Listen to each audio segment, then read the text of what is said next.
So we'll go ahead to the next topic today, and if you remember हमने कल ray optics start किया था और कल का लेक्चर बेसिकली इंट्रोडक्टरी था. What is optics, then what are the branches of optics. So if you remember, optics is a study of light. The branch of physics which deals with study of light is called as optics. And if you remember, optics के हमने 3 branches देखे थे: ray optics, wave optics and particle nature. इसके बाद हमने देखा था 4 fundamental laws of optics. Of course ray optics पहला था, light always travels in a straight line in a homogeneous and isotropic medium. 2 rays of light can meet or intersect each other without affecting their paths. Then you have laws of reflection: the incident ray, the reflected ray, and the normal drawn at the point of incidence lie in the same plane. Angle of incidence is equals to angle of reflection. Then हमने देखा था laws of refraction. पहला law था incident ray, refracted ray and the normal drawn at the point of incidence lie in the same plane. Angle of incidence and angle of refraction are related to each other by Snell's law. mu1 sin I equals to mu2 sin R. उसके बाद हमने देखे थे 4 sign conventions that we will be using throughout this chapter. पहला था all the ray diagrams are drawn with rays traveling from left to right, which means object is to the left. दूसरा था all the distances are measured from the pole or optic center. Pole in case of mirror and optic center in case of lens. All the distances to the left of pole are taken to be negative and to the right are taken to be positive. All the distances measured above principal axis and below principal axis. Very good. तो यहाँ तक हमने कल देखा था. अब as I told you कि ये जो ट्री डायग्राम है ये मैं बार बार मोस्ट ऑफ द लेक्चर्स में तुमको दिखाता ही रहूँगा. तो हम लोग अभी स्टार्ट करेंगे रिफ्लेक्शन ऑफ लाइट. उसमें पहले हम देखेंगे reflection from a plane surface या फिर प्लेन मिरर. तो हमारा आज का पहला टॉपिक है reflection. So the first topic that we have is reflection. और उसमें भी सबसे पहले we will see reflection from plane mirror. Reflection from plane mirror या फिर प्लेन सरफेस. वैसे तो रिफ्लेक्शन मिरर से ही होगा, तो प्लेन सरफेस मतलब प्लेन मिरर. गुड. अब रिमेंबर, चलो एक रियल लाइफ एग्जांपल से स्टार्ट करते हैं, क्योंकि हर कोई ऑलमोस्ट हर सुबह खुद को तैयार करने के लिए वो एक मिरर के सामने खड़ा रहता ही है. तो every human uses this. Good. तो you are standing in front of a plane mirror. So when an object is kept in front of a plane mirror, the image obtained is, अब यहाँ पे जो इमेज मैंने कल बताया था आपको, 2 टाइप के इमेज बनते हैं. एक होता है रियल इमेज, एक होता है वर्चुअल इमेज. मिरर के केस में जिस साइड पे ऑब्जेक्ट है उसी साइड पे अगर इमेज बनता है तो वो होता है रियल, और अगर अपोजिट साइड पे बनता है तो वो होता है वर्चुअल. तो when you stand in front of mirror you are an object. Image कौन सा टाइप का बनता है? Virtual. Good. So when an object is kept in front of a plane mirror or is placed in front of a plane mirror, the image obtained is virtual. Laterally inverted. Laterally inverted का मतलब 2 type के inversion होते हैं. Laterally मतलब for example जब तुम mirror के सामने खड़े रहते हो, ये तुम्हारा फेस है, ये मिरर है, तो तुमको मिरर में अपना फेस दिखता है कि खुद का बैक वाला पार्ट दिखता है? फेस. मतलब ideally speaking, this is an object, this is image, बीच में मिरर है, तो तुमको इन्वर्टेड दिखता है. क्या दिखता है? इन्वर्टेड. राइट. खुद का फेस दिखता है ना, इसलिए image formed is virtual laterally inverted of the same size. तुम जितने हो उतना ही तुमको इमेज दिखने वाला है. प्लेन मिरर के केस में. कॉन्केव कॉन्वेक्स में you can see height is less और मोर.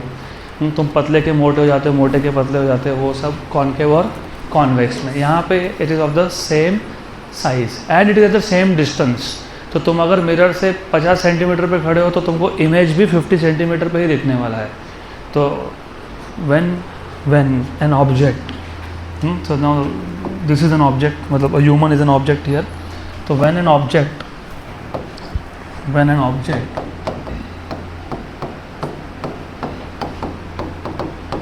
is placed or is kept in front of a plane mirror,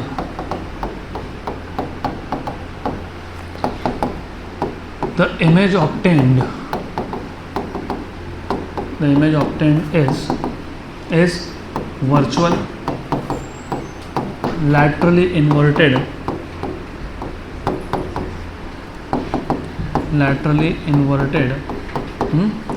of the same size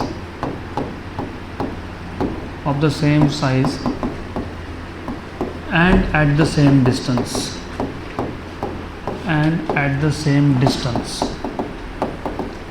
good, यहाँ तक क्लियर? तो जो भी इमेज बनेगा वो सेम साइज़ का होगा, सेम डिस्टेंस पे होगा, लैटरली इन्वर्टेड होगा और वो वर्चुअल होगा. That is what it is. Good.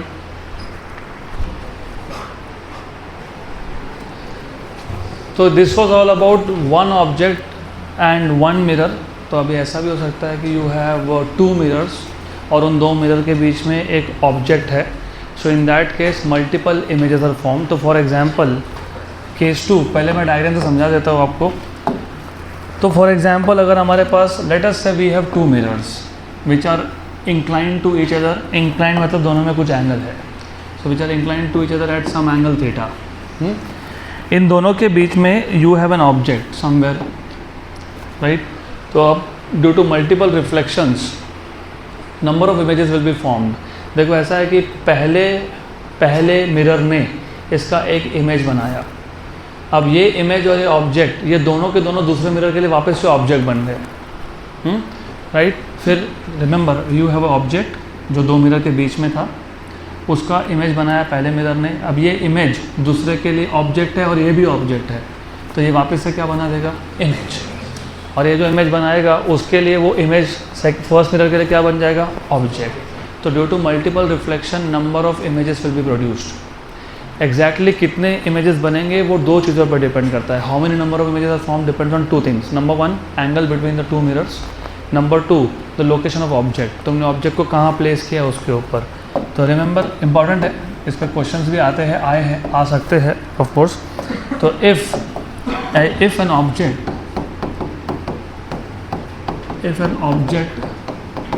is placed between two mirrors. of course यहाँ पे दो प्लेन मिरर की बात हो रही है क्योंकि हम लोग अब तक रिफ्लेक्शन फ्रॉम प्लेन सरफेस की बात कर रहे हैं. is placed between two mirrors. if an object is placed between two mirrors then number of images are formed.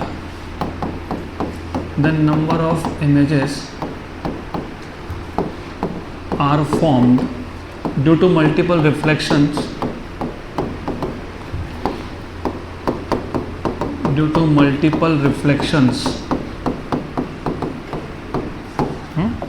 अभी एग्जैक्ट कितने इमेजेस बने वो डिपेंड करता है दो चीज़ों पे. So exact number of images formed, exact number, और इस नंबर को मैं इसके आगे से कैपिटल N बोलने वाला हूँ. तो नोटेशंस भी ध्यान रखो. कैपिटल N मतलब total number of images. So exact number N of images formed depends on number 1 angle between the to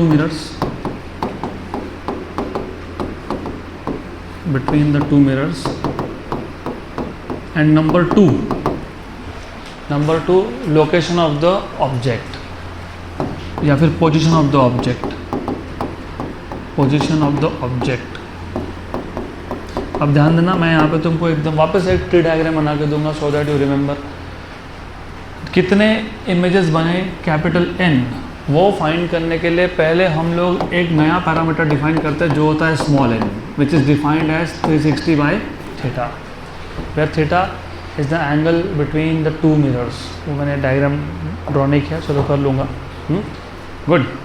तो remember total number of images capital N depend करता है स्मॉल n पे, और small n is 360/θ. So number of images capital N depends on small n. Number of images capital N depends on small N as, मैं तुमको एक पूरा diagram बना के दे देता हूँ, ट्री डायग्राम, याद रखना आसान जाएगा उससे। तो लेट्स से सबसे पहले ये जो स्मॉल एन की वैल्यू है विच इज़ 360/θ, ये या तो इवन होगा या तो ऑड होगा। अगर इवन है स्मॉल एन विच इज़ 360/θ, अगर ये इवन है, फॉर एग्जाम्पल के साथ ही कर लेंगे, चलो थीटा की वैल्यू 60 मान लेते हैं, तो what is 360/60? So it is even number. तो number of images formed is n equal to n-1, तो कितने इमेज बनेंगे? 5। और if this n is odd, और अगर ये n ऑड है, ऑड, तो यहाँ पे भी थोड़ा अच्छे से ध्यान देना, जैसे 3 ब्रांचेस आएंगे और भी एक केस बनेगा। If n is odd, if n is odd, तो अगर n ऑड है तो उस केस में हमको चेक करना पड़ता है कि जो ऑब्जेक्ट है वो सिमेट्रिकली प्लेस्ड है या फिर असिमेट्रिकली प्लेस्ड है। अब what is the meaning of symmetric and asymmetric placing? तो सबसे पहले वी हैव 2 मिरर्स, ये एक मिरर हो गया, दूसरा मिरर हो गया, एंगल थीटा है। By the way, you know what is this line called as which divides the angle into 2 equal parts? Angle bisector. क्या बोलते हैं इसको?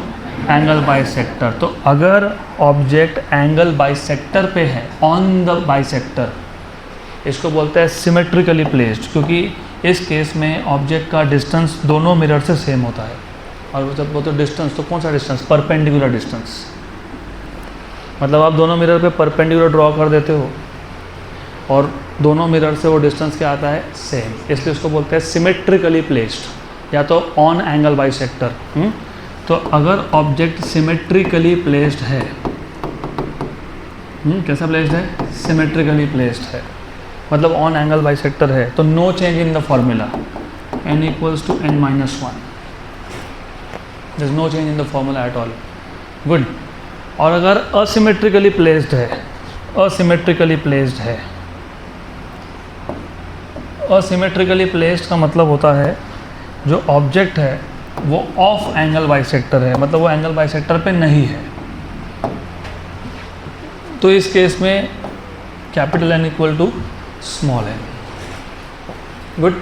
अभी इसी को थ्योरी में लिखने जाएंगे तो फिर याद रखना पड़ता है, इसलिए रे ऑप्टिक्स के लिए इट इज़ एडवाइज कि तुम ऐसे ट्री डायग्राम बनाते जाओ खुद के लिए, तो याद रखना आसान रहेगा आपको। और तीसरा केस, n अगर इंटीजर ही नहीं है, क्योंकि हो सकता है n is neither even nor odd, होता है, हो सकता है। For example, if the angle is 50 degree, what is 360/50? 7.2 की 72? 7.2। तो that is neither even nor odd. तो if n is not equal to integer, जब n is not equal to integer, तो number of images form is equals to m। अभी m क्या है फिर? m is integral part of n। For example, अभी मैंने 50 का एग्जाम्पल लिया ही था, तो थीटा की वैल्यू अगर 50 आई, तो what is n? 360/50, which you told me it is 7.2। So can I write down 7.2 as 7 + 0.2? तो ये जो है ये इंटीजर पार्ट ऑफ n है, इसको बोलते हैं m। तो अगर ना इवन है ना ऑड है, मतलब इंटीजर ही नहीं है, तो number of images formed is m, where m is integral part of n। तो उस केस में 7 इमेज बनेंगे। 7.2 का पॉइंट छोड़ दो, यहाँ पे राउंडिंग ऑफ नहीं करना होता है, और राउंडिंग ऑफ तो नहीं करना है, दूसरा रूल भी नहीं लगाना है। दूसरा रूल क्या होता है कि फॉर एग्जांपल अगर 0.5 से नीचे हो, 7.2 इज़ लेस देन 7.5, तो 7 ले दो। 7.9 आ गया तो 0.5 के ऊपर है तो 8 ले लो, वो नहीं करना है यहाँ पे, वो नहीं करना है। यहाँ पे integral part low, even if it is 7.99, 7 images. Clear है तक? गुड। तो प्लेन मिरर के केस में 2 ही केसेस है। एक है when an object is placed in front of a plane mirror, image formed is virtual, laterally inverted, of the same size at the same distance. If an object is placed between two plane mirrors, then the number of images are formed due to reflection, multiple reflections from both the surfaces. The number of image formed depends on angle between the two mirror and the position of object. If the total number of images n, capital N, ये depend करता है small n पे, which is 360 by theta. If small n is even, तो number of images is n minus 1. If it is odd, तो दो cases. Symmetrically placed, same formula, n minus 1. Asymmetrically placed, only n. Correct? Good. And अगर n integer ही नहीं है तो उस n में जो भी इंटीग्रल पार्ट होगा that is number of images. तो अभी आपको मैंने वहाँ पे टेबल दिया है एक, जिसमें अलग अलग एंगल्स हमने डिस्कस किए हैं, तो वो हम लोग यहाँ पे एक बार देख लेंगे. तो सबसे पहले क्या है, पहले कॉलम में क्या दिया हुआ है, इधर क्या दिया है, एंगल, तो थीटा. उसके बाद स्मॉल एन होगा, क्या है उसके बाद, स्मॉल एन. उसके बाद होगा पोजीशन ऑफ द ऑब्जेक्ट. उसके बाद होगा images, number of images, capital N मतलब. ठीक है, तो अलग अलग एंगल्स के लिए we will discuss this here and we will verify जो हमने फॉर्मूलाज लिखे हैं वो करेक्ट आंसर दे रहे हैं कि नहीं. वैसे तो करेक्ट ही आएगा. तो सबसे पहले you have angle here which is theta, then you have small n which is 360 by theta, then you have position of object, location position एक ही बात है, then you have number of images. सबसे पहले एंगल कितना दिया हुआ है, 120. तो फॉर 120 360 बाई 120 इज 3, तो 3. अब 3 है, ऑड है. ऑड है तो दो केसेस है, एक है on angle bisector. On angle bisector को मैं बोलूँगा सिमेट्रिकली प्लेस्ड.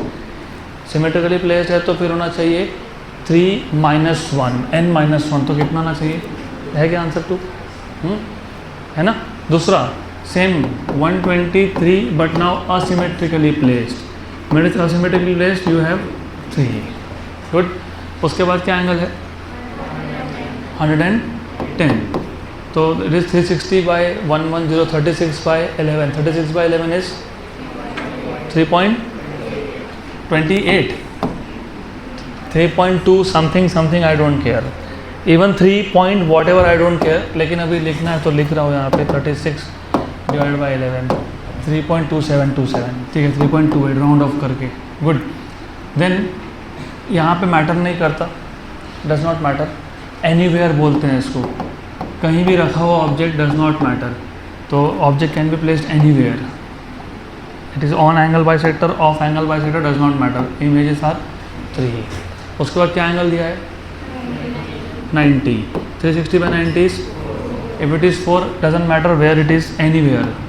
इवन नंबर हो तो एनीवेयर, आंसर विल बी 3. कितना आएगा आंसर, 3. उसके बाद 80.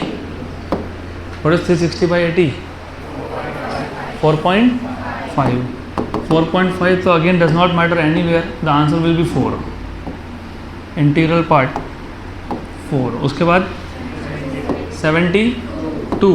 360 बाई 72 इज 5. क्योंकि ऑड आ गया, तो तुमको चेक करना पड़ता है सिमेट्रिकली प्लेस्ड है कि असिमेट्रिक. तो दो केस बनेंगे. For symmetrical placing you will have answer as 4 और for asymmetric placing it will be 5. देन उसके बाद 60. 360 बाई 60 इज 6. इवन है तो डज नॉट मैटर एनीवेयर. तो 6 minus 1 5. ठीक है, गुड. ठीक है, छोड़ दो, बाकी समझ में आ गया ना आपको. Done. I just wanted to see if you understand how to apply formula and you are able to apply. तो बाकी केसेस जाने दो, आप वो तुम कर लोगे. गुड. अब इसके बाद ये हो गया तुम्हारा रिफ्लेक्शन फ्रॉम प्लेन मिरर का पार्ट ख़त्म. इतना ही था. Now will jump to reflection from spherical mirrors. लेकिन उसमें स्पेरिकल मिरर्स पे जाने से पहले एक ऐसा टॉपिक होगा छोटा सा, some basic definitions, some important definitions. कुछ तो होगा, क्या लिखा है, हाँ. तो important definitions of course related to spherical mirrors. Important definitions. अभी ये सिर्फ हम लोग मिरर्स के बारे में बात कर रहे हैं बिकॉज हम लोग रिफ्लेक्शन की बात कर रहे हैं. जब हम लोग लेंस देखेंगे तब मैं लेंस के लिए तुमको वापस से बताते जाऊंगा.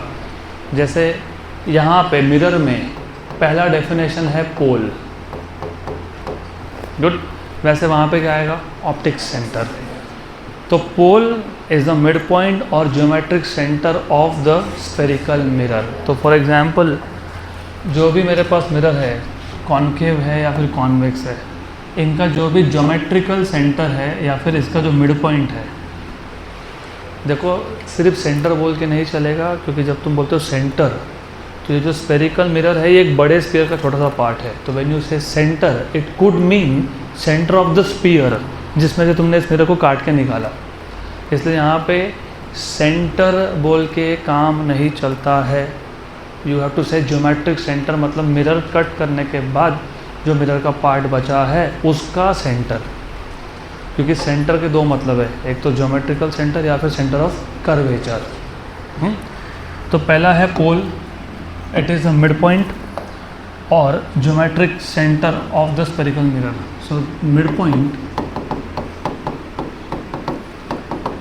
और geometric centre of the spherical mirror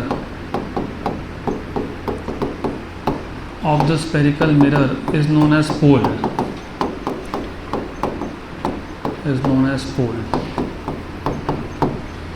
good। इसके बाद if you see centre of curvature होगा, एक 9-10 डेफिनेशंस हमको पता होने चाहिए। तो second is centre of curvature.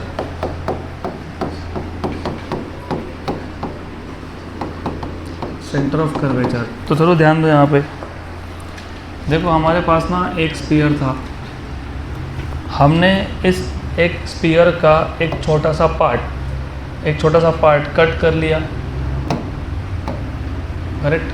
अब ये बन गया कर्वेचर, क्योंकि पूरा स्फीयर नहीं है, ये कर्व सरफेस, उसको बोलते हैं कर्वेचर।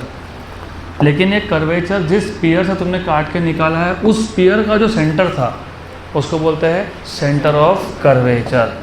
तो देखो डेफिनेशन में ऐसा कुछ लिखा होगा, the centre of the sphere of which spherical mirror या फिर curve mirror is a part is called as centre of curvature. So the centre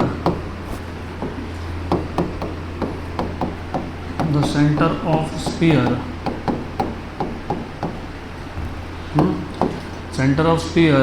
of which curved mirror, spherical mirror is a part is known as center of curvature। और मैं centre of curvature को here onwards हमेशा C से ही denote करने वाला हूँ, capital C। तो मैं नोटेशन भी फिक्स करते जा रहा हूँ। ऑप्टिक्स में ना नोटेशंस में कन्फ्यूजन हो सकता है और उससे आंसर चेंज हो सकते हैं, तो नोटेशंस यहाँ पे हम लोग चेंज नहीं कर सकते, we have to keep the same notations. और साथ साथ में मैं डायग्राम भी ड्रॉ करते जाऊँगा, तो साथ साथ में I will keep on drawing diagram also. So let's say this is spherical mirror, curve mirror, concave है। हमने डिफाइन कर लिया पोल को, तो पोल है यहाँ पे समवेयर ओवर हियर, यहाँ पे है तुम्हारा सेंटर ऑफ कर्वेचर। उसके बाद आता है radius of curvature. The distance between the pole and the centre of curvature is called as radius of curvature. इसको हम लोग कैपिटल R से डिनोट करने वाले हैं। Good. So radius of curvature,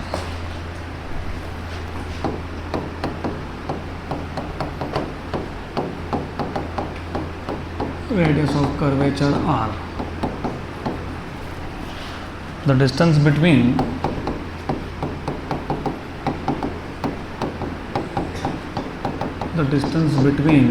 the center of curvature C and the pole P of the mirror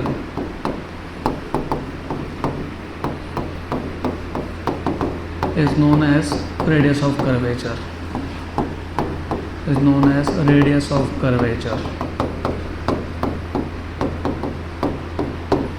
good. इसके बाद principal axis. अभी देखो ये रेडियस है, इसी लाइन को अगर मैं एक्सटेंड करता हूँ तो it becomes a line passing through pole and centre of curvature, and this line is called as principal axis. So a straight line passing through pole and centre of curvature of a mirror is called as principal axis. तो इसको principal axis बोलेंगे. Good. तो principal axis, और इसको हम हमेशा इसके आगे डिनोट करने वाले हैं पी ए से. और स्ट्रेट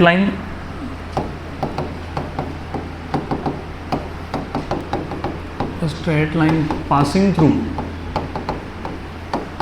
कहाँ से पास हुआ? Passing through the pole and the centre of curvature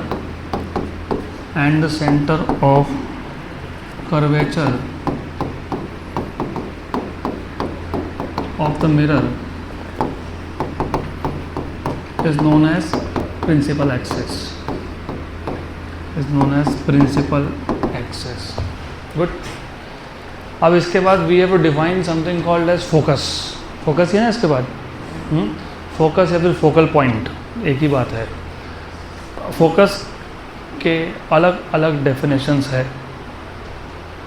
हम लोग फोकस को कॉन्केव मिरर के लिए 2 टाइप से डिफाइन कर सकते हैं, कॉन्वेक्स के लिए भी 2 टाइप से डिफाइन कर सकते हैं. तो 4 टाइप हो गए डेफिनेशन के. तो मैं यहाँ पे सिर्फ कॉन्केव का ही डिस्कस करूँगा, कॉन्वेक्स का सिर्फ बता दूँगा, मैं लिखने नहीं वाला हूँ यहाँ पे. तो फोकस का मतलब क्या होता है? फर्स्ट ऑफ ऑल, अगर हमारे पास एक ऑब्जेक्ट है जो इन्फिनिटी पे है, तो सबसे पहले आपको ये पता होना चाहिए कोई भी ऑब्जेक्ट जब इन्फिनिटी पे होता है तो उससे आने वाले rays they are parallel to each other, right? They are parallel to each other. और यहाँ पे रेज एक दूसरे को तो पैरेलल है, ये प्रिंसिपल एक्सिस को भी पैरेलल है. ऐसे को बोलते हैं पैरा एक्सियल. क्या बोलते हैं? Remember, when you have an object which is at infinite distance, the rays coming from that object are parallel to each other. लेकिन ऐसा भी हो सकता है कि वो पैरेलल के साथ साथ प्रिंसिपल एक्सिस को भी पैरेलल है. ऐसे को बोलते हैं पैरा एक्सियल. क्या बोलते हैं? क्योंकि कल या परसों के लेक्चर में ये वर्ड आएगा ही, इसलिए पहले से पता होना चाहिए. तो ये जो रेज है, parallel raise coming from an object in infinity, after reflection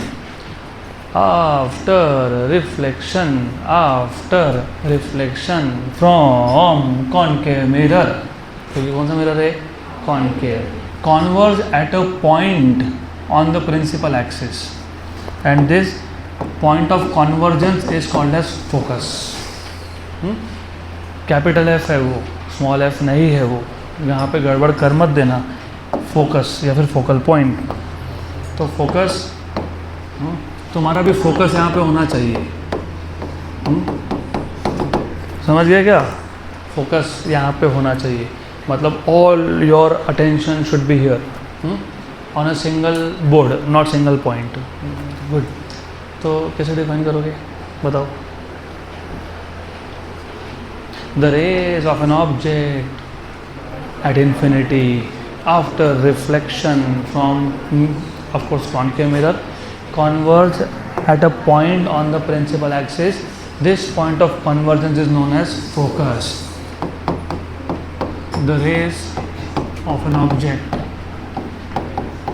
the rays coming from an object at infinity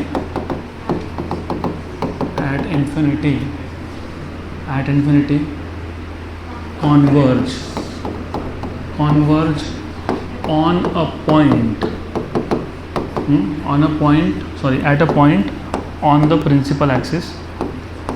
at a point on the principal axis, after reflection.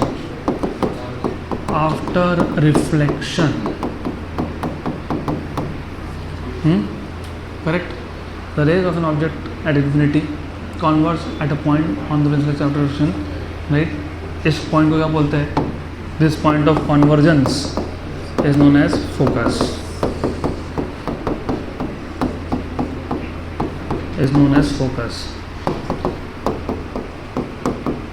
अभी हम लोगों को ऐसा ही डिफाइन करना है, कोई मैंडेटरी कंडीशन नहीं होता.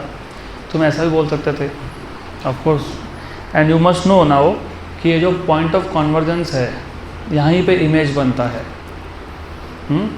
राइट। तो अल्टरनेट डेफिनेशन भी बन सकता है। कैसे बनाओगे?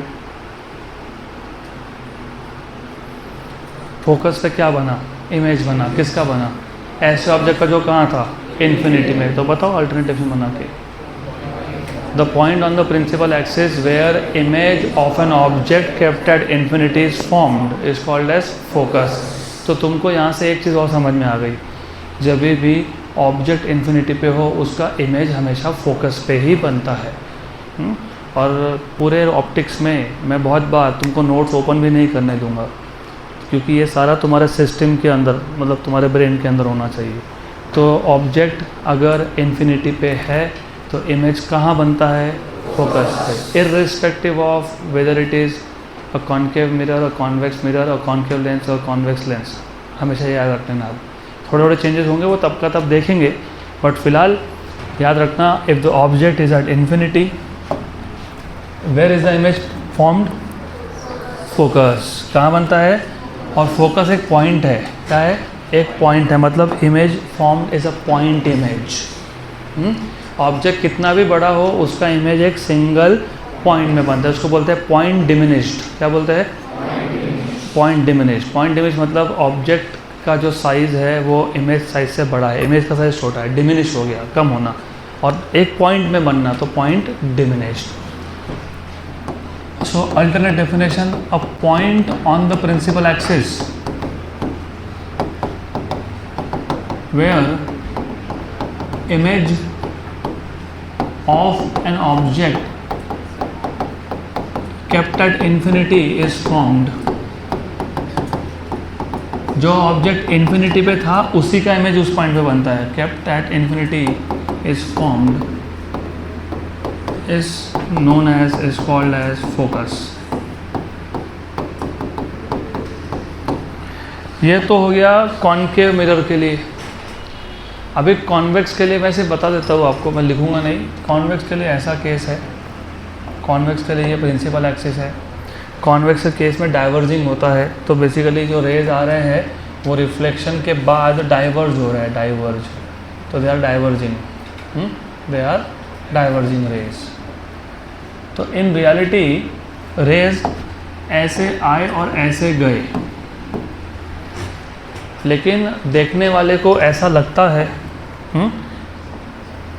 कि ये जो रेज है ये मिरर के अंदर से कहीं से आ रहे हैं। So correct. तो ये जो पॉइंट है ये पॉइंट ऑफ डाइवर्जेंस है, क्योंकि ऐसा लगता है कि मिरर के अंदर से एक पॉइंट से सारे रेज डाइवर्ज हो रहे हैं। तो कॉन्वेक्स के केस में इस पॉइंट ऑफ डाइवर्जेंस को बोलते हैं फोकस। क्या बोलते हैं? फोकस। गुड। तो लॉजिकली स्पीकिंग ये ऑब्जेक्ट था, उसका इमेज वहीं बना है। तो remember in this case the point of divergence is focus. Then you should know what is focal length. The distance between pole, the distance between pole and focus is called as focal length. तो ये radius का are थोड़ा सरका लेता हूँ side में। ये हो गया आपका फोकस एफ। पोल से लेके यहाँ तक का डिस्टेंस, फोकस तक का डिस्टेंस, मतलब इतना डिस्टेंस, इसको हम लोग बोलेंगे focal length, denoted by small F. So the distance between the pole and the focus is called as focal length. इसलिए मैंने बोला फोकस इज फोकल पॉइंट, वो पॉइंट है और ये डिस्टेंस है, तो दिस इज फोकल लेंथ। ये सारे इंपॉर्टेंट डेफिनेशन चल रहे हैं। बताओ कैसे डिफाइन करोगे focal length? The distance between pole and centre of curvature. Pole and focus, तुम्हारा फोकस तो नहीं है यहाँ पे। The distance between pole and focus is known as focal length, is known as focal length. Good. इसके बाद you must know relation between F and R, मतलब relation between focal length and R, क्योंकि R is radius, radius is length, तो length और length का relation हो सकता है ना। तो रिलेशन बिटवीन कैपिटल एफ मत लिख देना, स्मॉल एफ एंड आर। तो for a mirror, for a spherical mirror और for any type of mirror in that case, लेकिन फॉर अ मिरर हम लोग मिरर की बात कर रहे हैं, हमने अभी तक लेंस स्टार्ट नहीं किया है, क्योंकि मैंने बहुत बार देखा है कि ये फॉर्मूला लेंस पे भी लगा के आ जाते हैं, फिर बोलते हैं कि अरे हमारे मार्क्स क्यों कम हो गए। Only for a mirror F equals to R by two. Lens के लिए एक नहीं, एक से ज़्यादा फॉर्मूला बनते हैं, वो बाद में देखेंगे। Only for a mirror, any type of mirror, F equals to R by two, F equals to R by two. तो अगर रेडियस ऑफ कर्वेचर दिया है तो तुमको फोकल लेंथ मिल जाएगा, हाफ ऑफ रेडियस। अब बोलेंगे कि फिर प्लेन मिरर के लिए क्या आएगा, इन्फिनिटी आएगा। क्यों? क्योंकि देखो अगर ये प्लेन मिरर है, जैसे प्लेन मिरर कर्वेचर तो है नहीं, तो इसका जो सेंटर ऑफ कर्वेचर है वो बहुत दूर होता है, मतलब इन्फिनिट डिस्टेंस पे होता है। मतलब रेडियस कितना होता है, infinity. What is infinity by two, infinity. तो focal length is also infinity. तो प्लेन मिरर का फोकल लेंथ क्या होता है, इन्फिनिटी। गुड। इसके बाद you define something called as power of lens, power of mirror, sorry, है ना ऐसा? क्या दिया title, power. Okay, power of mirror, क्योंकि हम मिरर की बात करें तो ठीक है, power denoted by capital P, capital P. It is by definition it is the converging और diverging ability of a mirror.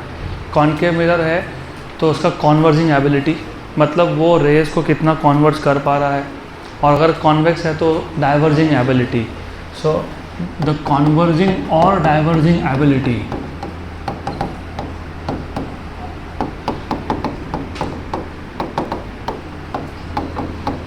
of a mirror is known as power, गड़बड़ मत करो, नहीं तो मुझे मेरा पावर दिखाना पड़ेगा आपको। मैं आई डोंट मारता वारता नहीं हूँ मैं तो, लेकिन छुट्टी।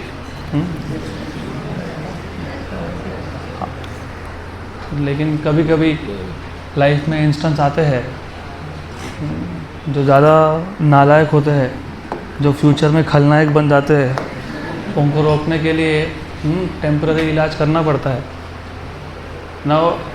ये तो एक थ्योरेटिकल डेफिनेशन हो गया, लेकिन mathematically speaking it is a reciprocal of focal length.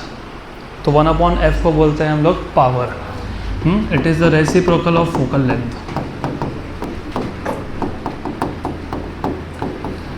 Reciprocal of focal length. तो थोड़ा ध्यान दोगे अच्छे से तो एक चीज़ और समझ में आएगी। पावर को तुमने बोल दिया 1/, फोकल लेंथ। अब थोड़ा सा एक्स्ट्रा ध्यान देना, 1/, लेंथ है तो इसका डायमेंशन l⁻⁻1 है। नॉर्मली ऑप्टिक्स में most of the distances centimetre में ही मेजर होंगे, मोस्ट ऑफ देम। लेकिन अगर मैं फोकल लेंथ को मीटर में मेजर कर रहा हूँ, किस में कर रहा हूँ, तो जो ऐसा यूनिट होता है पावर का वो डायोप्टर होता है। क्या होता है? लेकिन that is under a condition that the focal length is measured in metre. और बाद में मैं कन्वर्जन बता दूंगा आपको, फिलहाल से लिख देता हूँ। ऐसा unit of power is dioptre. तो जितने भी लोगों को यहाँ पे चश्मा है, जब आप बोलते हो मेरा चश्मा -2 नंबर का है, you are saying the power of the lens that you are using is -2 dioptre. तो -2 डायोप्टर से तुम फोकल लेंथ निकाल ही सकते हो, because you now know power is -2। Minus sign हटा दो फिलहाल, तो f equals to 1/2 which is 0.5 metre, मतलब 50 सेंटीमीटर का फोकल लेंथ है आपके लेंस का। गुड। देन क्या रह गया अब? एक तो दैट आई रिमेंबर एपर्चर रह गया होगा, है ना। एपर्चर बाकी है, मिरर फॉर्मूला बाकी है, और मैग्नीफिकेशन बाकी है in total. Aperture, what is the meaning of aperture now? थोड़ा और अच्छे से समझ लेना। हम लोग बात कर रहे हैं यहाँ पे स्पेरिकल मिरर्स की, और मैंने अभी बताया और आपको पहले से भी पता था कि ये जो स्पेरिकल मिरर है ये एक स्पीयर से कट करके बनाया हुआ है। तो जो स्पीयर है उसका डायामीटर तो डायामीटर ही है, डायामीटर ही बोलते हैं उसको। लेकिन अगर मैं इसमें से एक छोटा सा पार्ट कट करके मिरर बना रहा हूँ, तो ये जो छोटा पार्ट कट किया तुमने, इसका जो इफेक्टिव डायामीटर होगा, इफेक्टिव डायामीटर उसको बोलते हैं एपर्चर। तो this is not the diameter of the sphere, it is the diameter of जो भी तुम्हारा पार्ट बचा है ऑफ द स्फेरिकल मिरर, उसको बोलते हैं हम लोग एपर्चर। क्या बोलते हैं उसको? एपर्चर। ये काम में आएगा, आता है, बताता हूँ कैसे।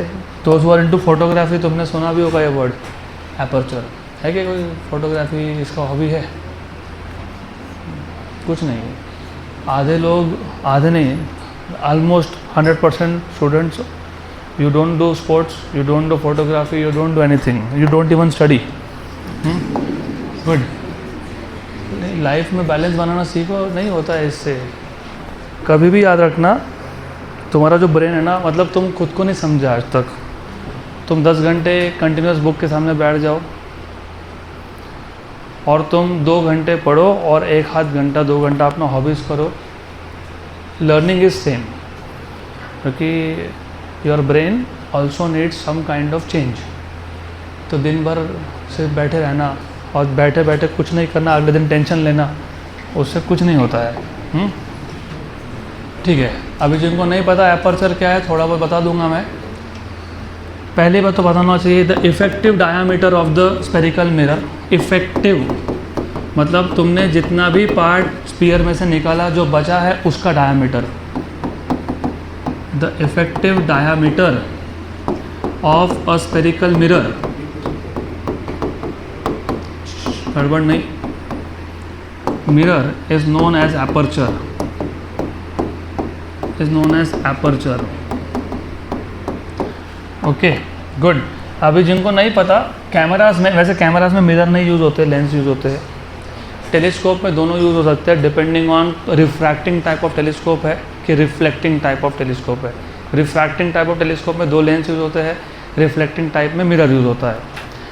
तो ये जनरली एपर्चर जितना बड़ा हो उतना ही इमेज ब्राइट बनता है। तो फोटोग्राफी में भी when you see, if you have a bigger aperture you have a brighter image. अब ऐसा क्यों होता है? आइडियली स्पीकिंग, मेरे पास ये एक मिरर है और मेरे पास ऐसा एक मिरर है, दोनों में से किसका एपर्चर ज़्यादा है? सेकेंड वन का, नीचे वाला जो मिरर है वो। अब बताओ मुझे, अगर एक ऑब्जेक्ट होगा जो इन्फिनिटी पे है, उस ऑब्जेक्ट से पैरेलल रेज आ रहे हैं, यहाँ पे भी आ रहे हैं और दूसरे मिरर पे भी आ रहे हैं। ये पैरेलल रेज है coming from N object which is at infinity, correct? Good, सही है। तो दोनों मिरर में से ज़्यादा रेज कौन रिफ्लेक्ट कर पाएगा? तो ज़्यादा रेज रिफ्लेक्ट कर पाना मतलब ज़्यादा ब्राइटर इमेज बनना। इसका मतलब ये होता है कि जो इंटेंसिटी ऑफ इमेज होता है, ब्राइटनेस को हम इंटेंसिटी बोलते हैं। How bright a image looks is called as intensity. So intensity is directly proportional to reflecting area. Reflecting area, जितना ज़्यादा रिफ्लेक्टिंग एरिया होगा उतना ही ज़्यादा तुम्हारा इमेज बनेगा ब्राइटर। तो intensity of image form ultimately, तो हम लोग लेंस हो या मिरर हो, किसके लिए करने वाले यूज़? इमेज फॉर्मेशन के लिए। So intensity of image formed is directly proportional to reflecting area. Reflecting area. And चलो ठीक है, what is the area of square? Side square. What is area of rectangle? Length into length, length into breadth मतलब length into length, dimensionally speaking L raised to 2. What is area of a circle? Pi r square मतलब dimensionally L raised to 2. तो कोई भी area हो dimensionally क्या होता है? L raised to 2. यहाँ पे L मतलब एपर्चर। तो reflecting area is proportional to aperture square, aperture का स्क्वायर। इस पर भी क्वेश्चन आया है, I don't know which year but some year.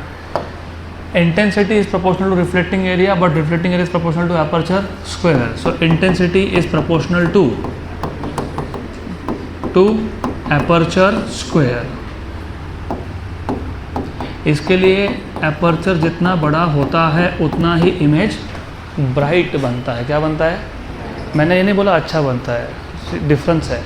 A good quality image is not necessarily brightest image, क्योंकि जैसे तुम एपर्चर बढ़ाओगे तो एक नए टाइप का प्रॉब्लम होता है जिसको हम लोग बोलते हैं एबरेशन, वो आगे आएगा ही, स्पेरिकल एबरेशन बोलते हैं उस केस में। तो अगेन ब्राइटनेस ज़्यादा होगा। I never said and I will not से कि इमेज का क्वालिटी अच्छा होता है, मैंने बोला ब्राइट बनता है, इंटेंस बनता है। Good good. देन इसके बाद there is something called as mirror formula. तो मिरर फार्मूला का जुड़वा, ट्विन, वो आपको लेंस में देखने को मिलेगा, उसको हम लेंस फार्मूला बोलते हैं। थोड़ा डिफरेंस है दोनों में। वैसे ये मिरर फार्मूला होता क्या है? It is a relation between the focal length of a small spherical mirror. Words are, थोड़ा be careful with the words, मैं लिख नहीं रहा, नोट्स में है। The relation between the focal length of a small spherical mirror and image distance and object distance is known as mirror formula. तो 1/f = 1/u + 1/v, ऐसा है क्या वहाँ पे? गुड। ये तो प्लस है तो vu कैसा भी लिखो, doesn't matter. Good. Relation between the focal length of a small spherical mirror, object distance and image distance is called as mirror formula. तो ये मिरर फार्मूला है।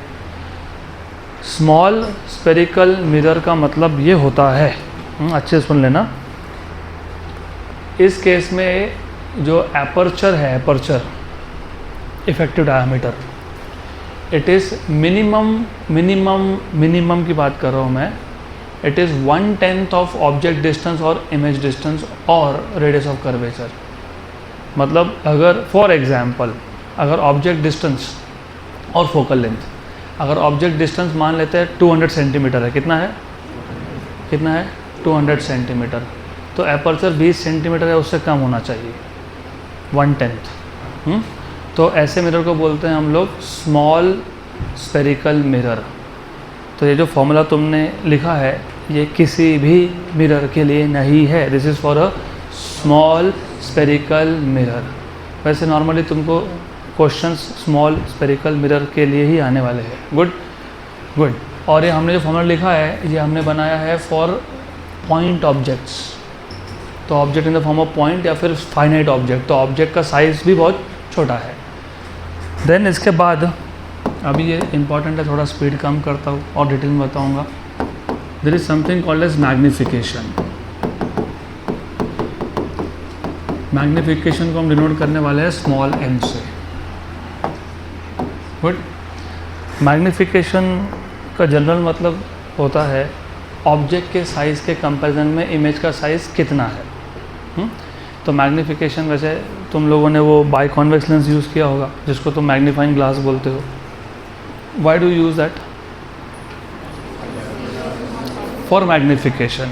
You just said for magnifying, मतलब magnification मतलब object छोटा था, तुमको उसके size को बड़ा करना है, राइट। तो मैग्निफिकेशन का मतलब वही होता है, इट टेल्स यू कि ऑब्जेक्ट साइज़ के कंपैरिजन में इमेज का साइज़ कितना है।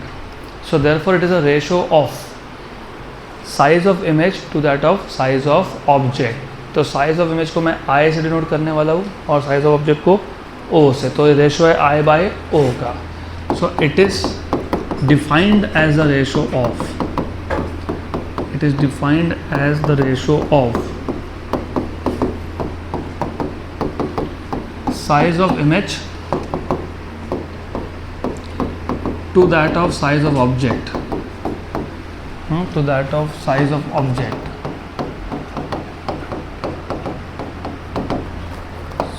So you have m equals to I/O, image size upon object size. तो इसके आगे से मैं इमेज साइज़ को हमेशा I से डिनोट करूँगा और ऑब्जेक्ट साइज़ को हमेशा O से। अभी तो देखो हमने कन्वेंशंस का टेबल नहीं बनाया, जो हमने रूल्स लिखे थे ना, इस डिस्टेंस को पॉजिटिव लेंगे, उसको नेगेटिव लेंगे, तो उसमें ये I और O का मतलब पता होना चाहिए। I is image size, O is object size. अब लकीली ऐसा होता है, this ratio also turns out to be equal to image distance upon object distance।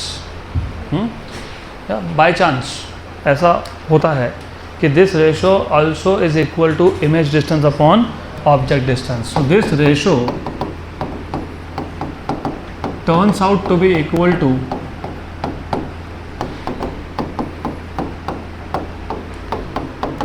to image distance to that of object distance.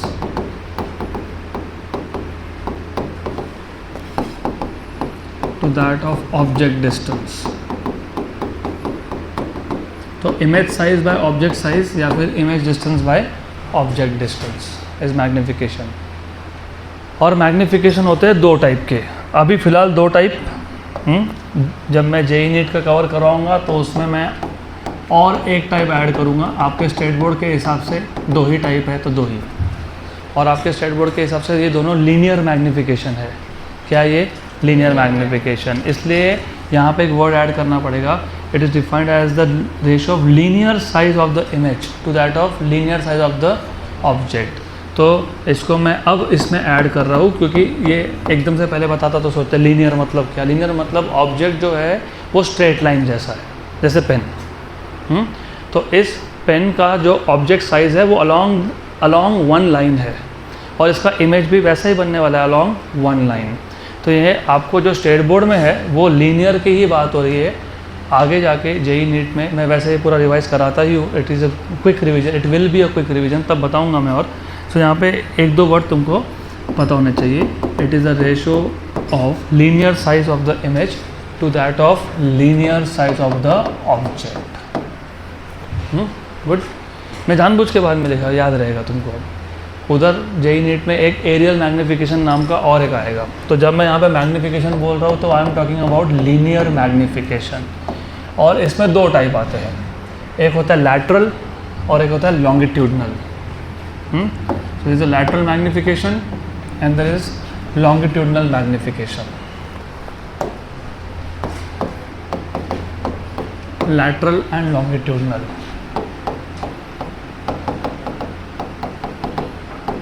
अब दोनों में difference क्या है? दोनों में कुछ खास डिफरेंस नहीं है, सिर्फ डिफरेंस है कि तुमने ऑब्जेक्ट को रखा कैसा है. तो फॉर एग्जांपल ये कॉनकेव मिरर हो गया, दिस इज़ प्रिंसिपल एक्सिस. मैं बाकी सारे पॉइंट नहीं दिखा रहा हूँ, I am not showing anything else.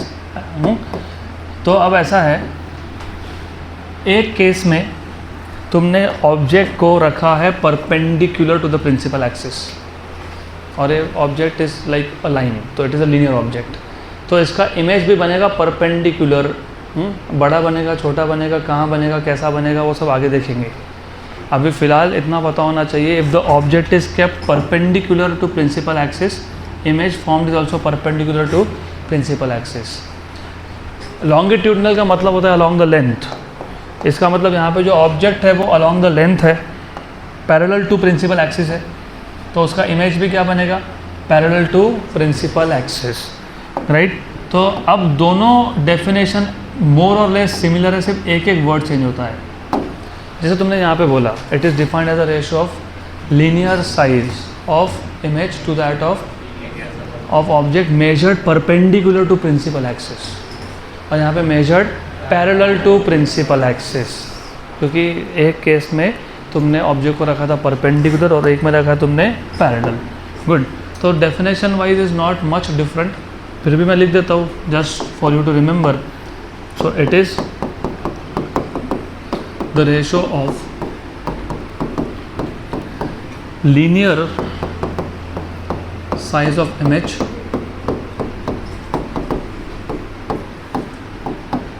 to that of linear size of object.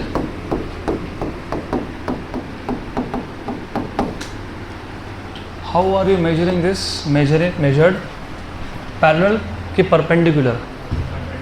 Perpendicular. Measured perpendicular to principal axis. So measured perpendicular to principal axis. Formula same है, measured perpendicular to principal axis. Now similarly longitudinal के case में same definition. It is a ratio of linear size of the image to that of linear size of the object measured parallel to the principal axis. So measured, सिर्फ यहाँ पे लिखोगे parallel to the principal axis, parallel. Good, पक्का पक्का. अब ये जो magnification है, जो I/O है, जो V/U भी है, अभी जो मैं बोल रहा हूँ वो JEE नीट और CET के पर्सपेक्टिव से ज़्यादा इंपॉर्टेंट है, और जब तुम पढ़ते हो तो थोड़ा उसको समझने की भी कोशिश करो. जो मैं बता रहा हूँ वो आगे जाके अगर तुमको समझा है तो तुमको बहुत केसेस में क्वेश्चन ही नहीं सॉल्व करना पड़ेगा. Only if you understand what I am saying. If I से मैग्नीफिकेशन इज़ 1, तो I/O इज़ 1, तो I equals to O, image size equals to object size, and also it means V/U is 1, तो V equals to U, तो image distance equals to object distance. ये एक particular distance पे ही ऐसा होता है. And the image formed is called as same size. तो ऑब्जेक्ट और इमेज का साइज क्या है? सेम है. And it happens if and only if the object is kept at the centre of curvature. तो जब तुमने ऑब्जेक्ट को सेंटर पे रखा, इमेज भी सेंटर पे बनता है. जो इमेज का साइज़ था वही ऑब्जेक्ट का साइज़ है, जो इमेज का डिस्टेंस है वही, क्योंकि दोनों का पोजीशन सेम है. Right. Then if you have magnification, अब डिटेल में बताऊंगा आपको, अगले लेक्चर्स में आएगा ही, तो डोंट वरी फॉर नाउ. तो आएगा वो. अगर मैग्नीफिकेशन की वैल्यू लेस देन 1 है, लेस देन 1, इसका मतलब I/O इज लेस देन 1, मतलब I is less than O, तो image size is smaller than object size. इसको बोलते हैं डिमिनिश्ड. और रिमेंबर, अगर I is less than O, तो ये V/U था कि नहीं, ये तो V is also less than U. इसका मतलब image distance is less than object distance. तो किसी भी क्वेश्चन में अगर तुमको इमेज डिस्टेंस बोला है 20 सेंटीमीटर, ऑब्जेक्ट डिस्टेंस बोला है 40 सेंटीमीटर, तो उसका मैग्नीफिकेशन 1 से कम ही आने वाला है. ऑब्जेक्ट डिस्टेंस जब ज़्यादा होगा, इमेज डिस्टेंस जब कम होगा, तो मैग्नीफिकेशन इज लेस देन 1, या फिर वाइस वर्सा. अगर मैग्नीफिकेशन की वैल्यू 1 से छोटी है तो बाय डिफ़ॉल्ट समझ लेना कि object distance is greater then image distance. Number 3, अगर मैग्नीफिकेशन 1 से बड़ा है, इसको बोलते हैं मैग्नीफाइड इमेज, मतलब बेसिकली इसको मैग्नीफिकेशन बोलते हैं. गुड. तो I/O इज ग्रेटर देन 1, मतलब I is greater than O, image size is greater than object size. और otherwise V/U is greater than 1, तो V is greater than U. तो जिस किसी केस में ऑब्जेक्ट का डिस्टेंस इमेज के डिस्टेंस से कम होगा, वहाँ पे इमेज बड़ा बनेगा कंपेयर टू ऑब्जेक्ट. क्लियर यहाँ तक? पक्का पक्का. गुड. तो आज हमने अब तक पहले तो देखा रिफ्लेक्शन फ्रॉम प्लेन मिरर, उसमें हमने 2 केसेस डिस्कस किए. One in which you have one object which is placed in front of a plane mirror, image formed is virtual laterally inverted of the same size at the same distance. Then you have an object which is placed between 2 plane mirror inclined at certain angle to each other.